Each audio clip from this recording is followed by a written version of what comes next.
Alex, I spent 45 minutes on hold yesterday. 45 minutes. Let me guess. You were trying to find a specialist. I was trying to find a plumber to fix the faucet in the guest bath. It's been dripping, just a slow rhythmic torture for 3 weeks. I finally break down, I call a guy, and he tells me his diagnostic fee just to pull into my driveway is 180 bucks. Haha. Welcome to 2024, Tiger. That's the I don't really want to do this small job tax. Exactly. And he couldn't see me until 3 weeks from Tuesday, between the hours of noon and whenever I feel like it. I hung up the phone, walked into the garage, grabbed a 10-cent O-ring and a wrench, and fixed it in 6 minutes. 6 minutes, Alex. So, what you're saying is, you spent 3 weeks listening to a drip and 45 minutes on hold for a 6-minute repair. God help me. Yes, and that is exactly what we're talking about today. The hiring headache. We think we're saving time by outsourcing these little home projects, but between the quotes, the waiting, the strangers in your house, and the bill, it's actually more work to hire someone than to just do it yourself. It's the procrastination trap. We tell ourselves we're too busy or we don't have the right tools, when really, we're just intimidated by the unknown. But come on, Tiger, you're a master craftsman. You've got a lathe that costs more than my car. Of course, a faucet is easy for you. What about the person who doesn't know a Phillips head from a flathead? Heh. Here's the thing nobody tells you. Even the pros are just people who stop being afraid of breaking things.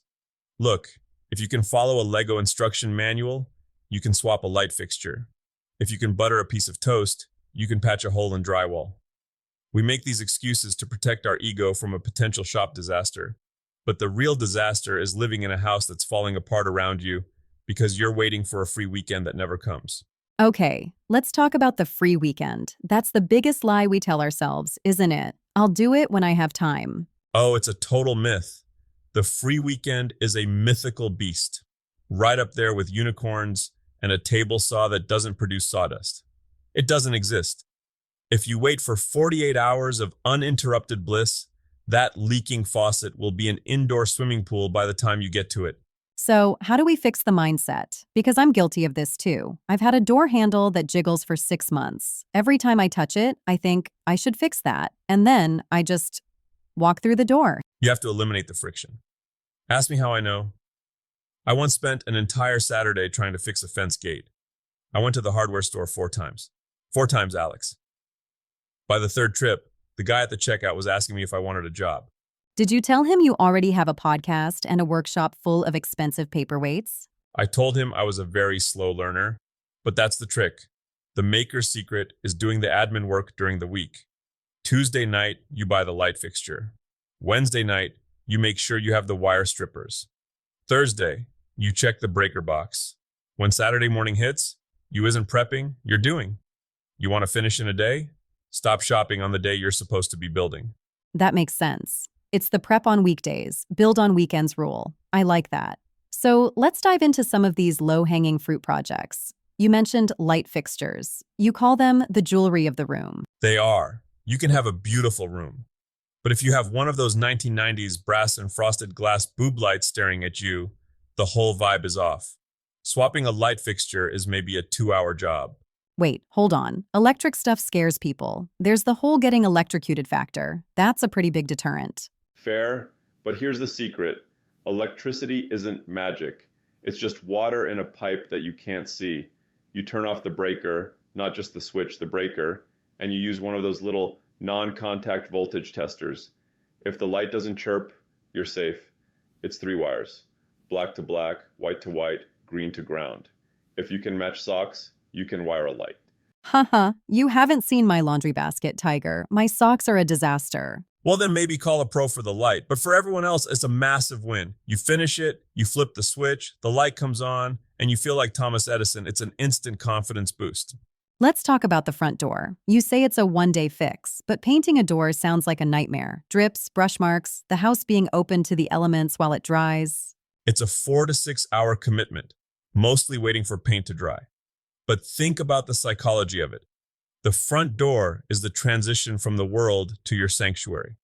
If your door is peeling and gray, you're telling your brain this place is neglected every time you come home. Okay, but what about the drips? I've seen DIY doors that look like they were painted with a mop. Here's the thing nobody tells you. There's an anatomy to it. You paint the recessed panels first, then the horizontal rails, then the vertical stiles. It's like a puzzle. If you follow the order, the wet edges blend together. And buy good paint. Don't get the cheap stuff. Get a high-quality exterior semi-gloss. It levels itself out so you don't see the brush strokes. And I assume we aren't doing this in a rainstorm? Unless you're going for a textured, vertical waterfall look, no. Check the weather. Pick a Saturday with low humidity. It's the highest ROI project you can do for curb appeal. I want to talk about what you call the 15-minute wins. Because sometimes I don't even have 4 hours. I have between my third and fourth cup of coffee. Those are the best ones. We call them micro fixes. My favorite is the cabinet tighten. If your kitchen handles are wobbling, it makes the whole kitchen feel cheap. 10 minutes with a screwdriver and everything feels solid again. Or the shower head. You know, most people are living with terrible water pressure just because their shower head is full of 1980s mineral deposits. And let me guess, you don't need a plumber for that either. Wrap a rag around the pipe so you don't scratch the finish, use a pair of pliers, unscrew the old one, put on some Teflon tape, and screw on a new one. It takes longer to take the new one out of the plastic packaging than it does to install it. See, that's where I get stuck. I never have the Teflon tape. Alex, it's 99 cents. Buy 3 rolls. Keep one in the kitchen, one in the garage, and one under your pillow for good luck. That's what I mean by admin. If you have the tape in the drawer, you'll fix the shower. If you have to go to the store for it, you'll live with low pressure for 5 years. You mentioned maker confidence earlier. That's a term we use a lot here at Tiger Den. Is a 15-minute fix really going to make me a better woodworker or metal worker? Absolutely. Because making isn't about the size of the project. It's about the relationship between your brain and your hands. When you fix a squeaky hinge with a little silicone spray, you've solved a problem in the physical world. Your brain goes, oh, I can change my environment. It's an antidote to that feeling of being a passive consumer in your own life. Precisely. Ask me how I know. Years ago, before I really got into the shop, I was afraid to touch anything behind a wall. I thought if I turned a screw too hard, the house would collapse. Then I replaced a toilet. It was messy, it was loud, and I cursed a lot. But when it was done, I felt like I could build a skyscraper. These one-day fixes are the gateway drugs to the bigger builds. You start with a faucet, and a year later, you're building a custom walnut dining table. Haha. And probably still ignoring the dripping faucet in the guest bath. Haha. Hey, let's not get personal. So, the challenge for the listeners this week is pretty clear. Stop the procrastination. Stop calling for quotes on things that take 20 minutes. Exactly. This Wednesday, when you're scrolling through your phone, stop. Go to a hardware site, order the parts you need for that one annoying thing, the flickering bulb, the loose handle, the scuffed door. Get the materials delivered or pick them up on the way home. Don't wait for the mythical free weekend. Don't wait. Give yourself Saturday morning, 3 hours, no phone, no distractions. Just you, a screwdriver, and a sense of purpose. And maybe some Teflon tape. Especially the Teflon tape. Any last words of wisdom for the guy who's currently staring at a broken cabinet hinge and wondering if he should just buy a new house? Here's the thing. Your house is a project that's never finished. And that's the beauty of it. It's a living thing. When you take care of it, it takes care of you. Don't be afraid to make a mistake.